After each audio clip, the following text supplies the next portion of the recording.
Hey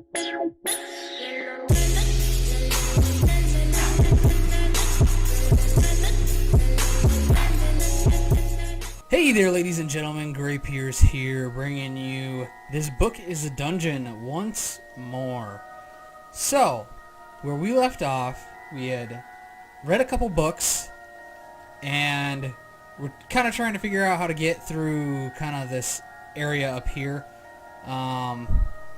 I don't know where to go, what to do, so what we'll do is we'll try and figure that out this episode, hopefully. And then next week, we're probably going to pick up Forza Horizon 3 again. So, if you kind of keep track, if you watch the Forza Horizon 3, it'll be coming back next week. So, let's jump on into this, and we're going to have to read a couple more of the books. So, what we should do is we're going to go and read all three of these, The Sting of Passion, The Creeping Doom, and Nothing Left to Give. So let's read them. Sting of Passion. It describes the exploits of a lustful empress whose thirst runs deeper than mere carnal pleasures of the flesh. Let's continue. You become engrossed in a particular passage. Every third moon, Lady Ballantyne issued a call throughout the kingdom seeking suitors to satiate her particular desires. So powerful was her allure, her dark majesty, that dozens of able-bodied men and women would flock to the gates of her spire and bear themselves, without shame or hesitation, for her meticulous scrutiny. The most pleasing of whom were selected and granted entrance to her palace, where they were stripped, washed, and anointed in preparation. In small groups, the devotees would be led to the Empress's private chambers, which would echo with screams of passion for hours on end. Without fail, they proved eager, attentive lovers, their bodies pressed against the Empress en masse in writhing ecstasy, entangled in the thrall of their fatal pleasures. For when each participant reached the height of passion, their beloved Empress would caress them lovingly as she produced a sharp blade and drove it deep inside them, lapping up their crimson essence, and running her fingers through their gaping wound as the life spilled forth from them. Ooh, that's really creepy. Despite the glimpse of their impending fate, the evening's proceedings continued, until one after another, each devotee eagerly succumbed to the Empress's unflinching need. And when the final breath rattled free from the last pair of lips, all that remained was the Empress, cloaked in their entrails and flush with a gleaming power none could resist. Ooh, you close the book. Oh, that was a really interesting read. Alright, The Creeping Doom. This book is titled The Creeping Doom. It's a handwritten series of diary entries and penned by a lone explorer who finds something amiss in the deep forests. Let's continue. You become engrossed in a particular passage. Day 12. My trek through the azure forest has been far from uneventful. Today, the East River current caught me in crossing, and it was a full 15 minutes later that I managed to snag a passing branch downstream and hoisted myself to the riverbank, dripping head to toe. I write this entry, I'm sure to the great amusement of nearby woodland critters, in my birthday suit, while my clothes dry by the fire. I do hope they hurry up and get on with it soon. This log is chafing my backside. Not a great end to an otherwise productive day. Alrighty then. Day 13. Today's shortcut through the swamps was expectedly unpleasant. Blech. What a reeky bog. But I believe it will be worth the effort should it shave a few days' hike off my path to the base of Mount Greybun. I hope to begin my ascent as soon as possible. Unfortunately, Mother Nature has a warped sense of humor. I'm being bitten all to hell by mammoth-sized mosquitoes, and I seem to be developing some sort of aggressive rash on my posterior. Perhaps I caught a touch of the poison oak after yesterday's watery shenanigans. Lovely. Lovely indeed. Day 14. I'm starting to feel a bit sore down there. On a whim, I dug out my shaving mirror to have a look at my aching bum, and what would you know, it's covered in red welts. Looks like some kind of nasty bites of some sort. Itchy bastards, too. Well then. Day 16. I must have gotten a little turned around after my swamp excursion, because I don't appear to be anywhere near the proper base of the mountain. The forest is thicker around these parts too, which makes it hard to get my bearings. Also, last night I woke to a start when I felt something crawling on me. Gave me the heebie-jeebies, but after I bolted up and pranced around like a fool, I couldn't find anything there. Curious. Day 17. Finally found my way to a nice grassy clearing, but tripped over something and twisted my ankle. When I went to investigate, I found the skeletal remains of some kind of deer-like creature. Gross. Decided to make my camp here anyway, because I'm sick of pine pitch and pokey branches. Some intrepid explorer I turned out to be. Well then. Sound a little, complainy. Day 18. I'm begging to think the cartographer was on some kind of psychedelic herb when he sketched this particular map. Feels like I'm going in circles. I also noticed something peculiar today, but I can't quite put my finger on it. The trees just looked a little funny. Maybe I'm getting delirious from eating nothing but canned beans and squirrel meat. Maybe I'll sprout buck teeth and develop a taste for acorns. At least the welts on my ass are now healing up nicely. Day 29. Finally! I think I found my way back on track here. Things are looking up, eh? Sounds a little Canadian.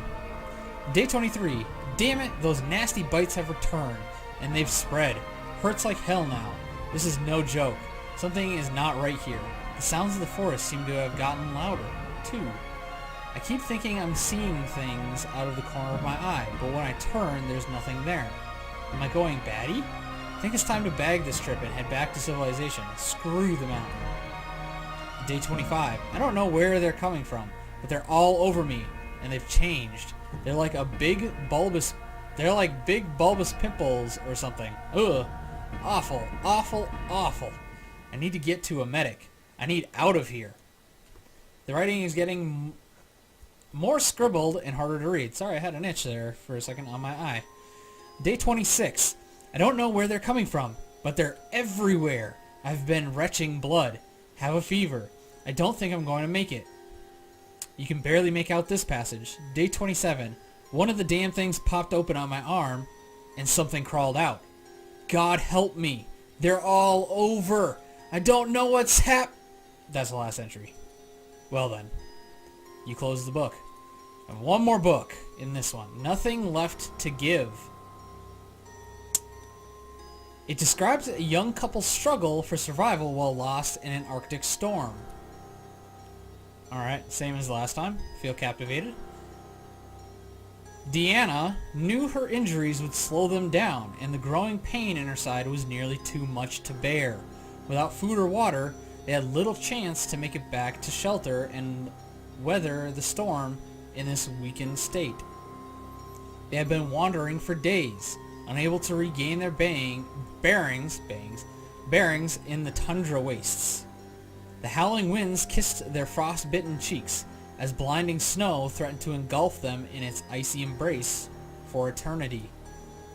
It was the numbness creeping into their extremities, slowly at first, then with a quickening finality that most alarmed them.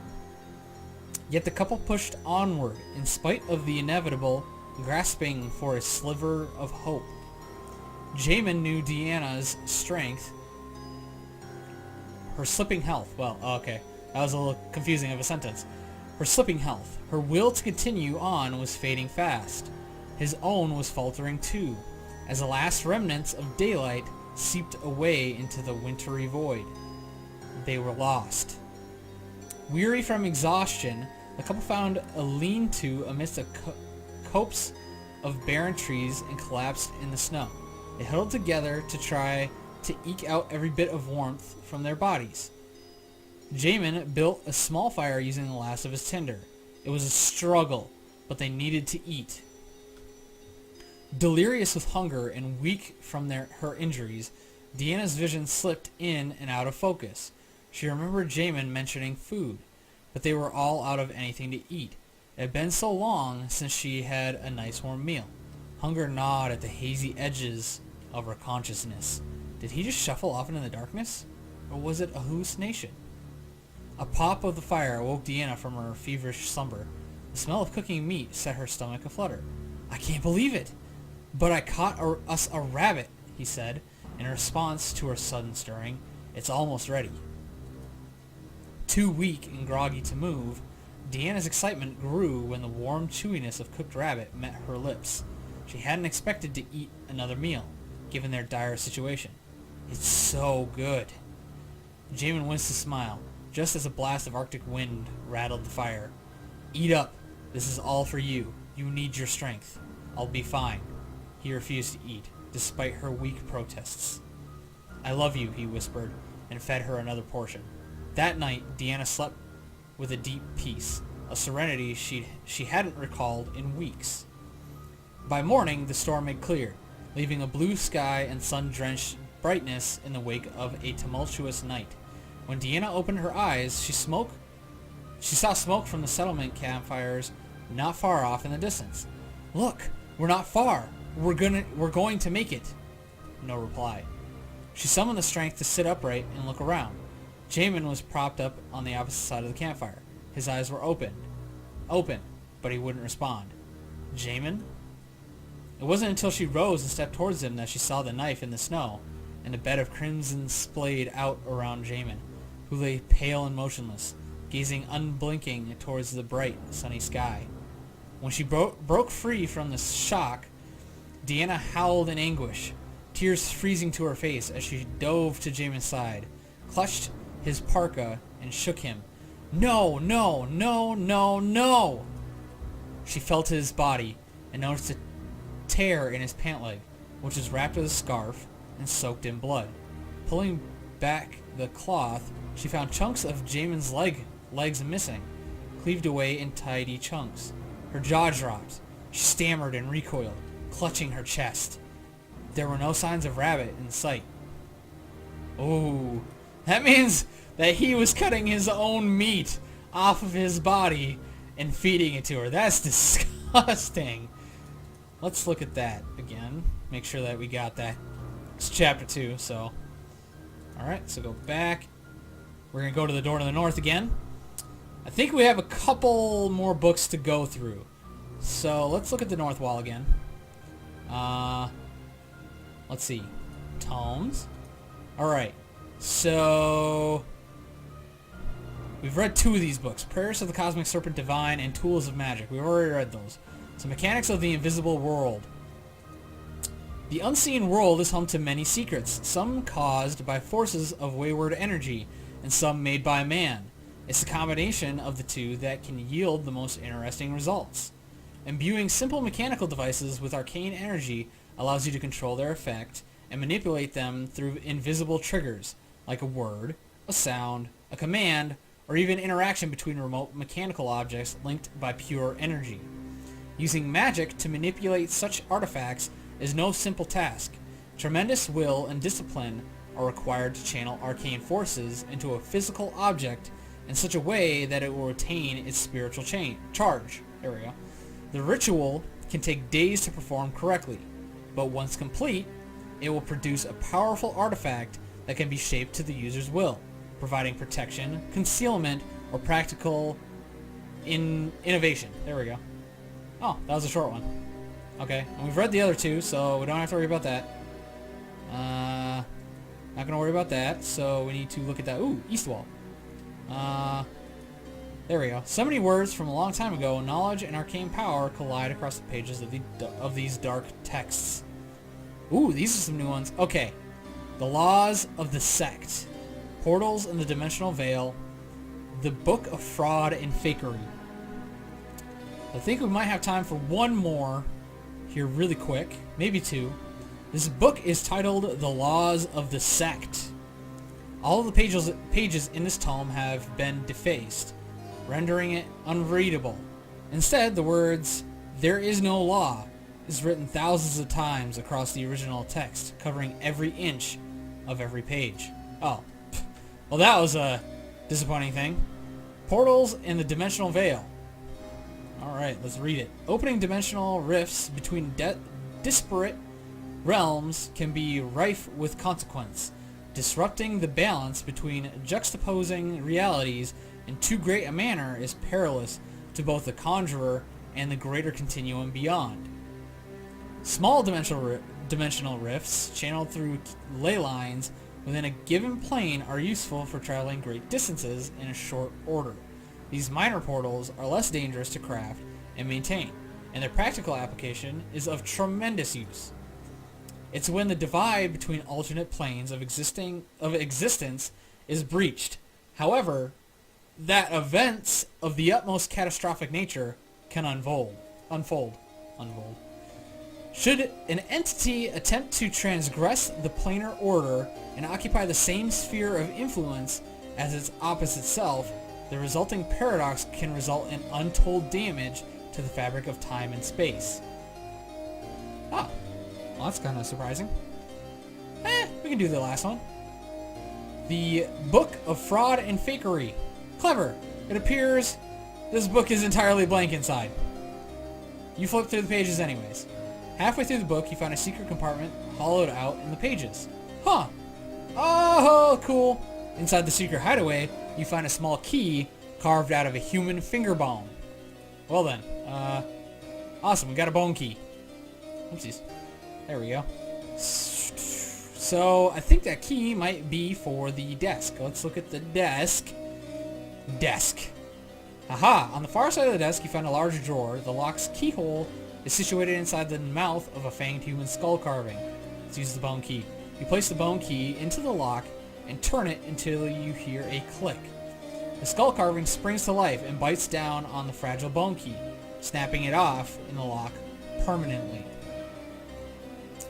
The desk's drawer is unlocked. Let's examine its contents.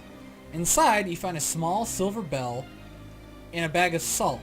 There's a strange marking inside one of the drawers. Carved into the wood of the desk drawer, you find an ancient symbol that exudes an electric current that raises the hair on your arm as your hand draws near. As your fingers touch the ancient notches in the wood, a faint tingle races through your veins. You hear a strange click from the western wall of the library. Then the feeling passes. Oh, cool. Okay. What is it? Sorry, my dog is making noise. One of the books has been pushed forward, out of place. Push it back in. You push the book back in and hear a rumbling sound coming from the study to the south. An endless parade of tomes with grim, peculiar titles can be found along the massive bookshelf on this wall. Ooh, parade of tomes. Inked, bound, and cataloged, these antique books hail from a time long lost. Oh, we've already read that. Duh. Let's return to the study. Ah, cool. We got a new option. A small panel has opened in the wall above the fireplace, revealing a button. Let's push the button. You press the button and hear a low rumble from the ancient library to the north. Gosh! Okay. Let's see. I'm assuming the east wall. Hey, look at that! The bookcase is shifted aside to reveal a secret passage leading downwards. We're going to leave it off there. For now. I'm going to have to make sure that we get all of our items. So we have the silver bell and the bag of salt for now. And we've also opened up this door. So, if you'd like to keep up to date with the channel, hit that subscribe button. And if you'd like to keep up to date with this series, what I might do, since most of it is reading anyways, I think I might post these on Saturday.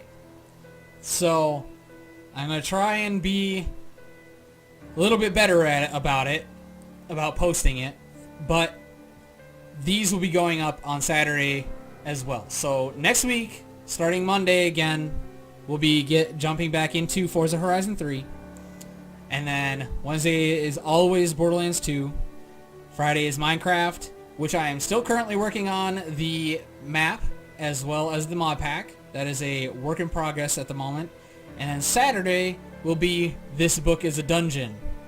I'm actually enjoying this game quite a bit. It's dark, creepy, and a little mysterious. So, if you like that style of game, hit that subscribe button as well. keep up to date with Saturday's video, and this book is a dungeon. So if you like this video, hit that like button and leave a comment down below, and I'll see you in the next one, guys. I hope you guys enjoyed. This is Gray Pierce, signing off.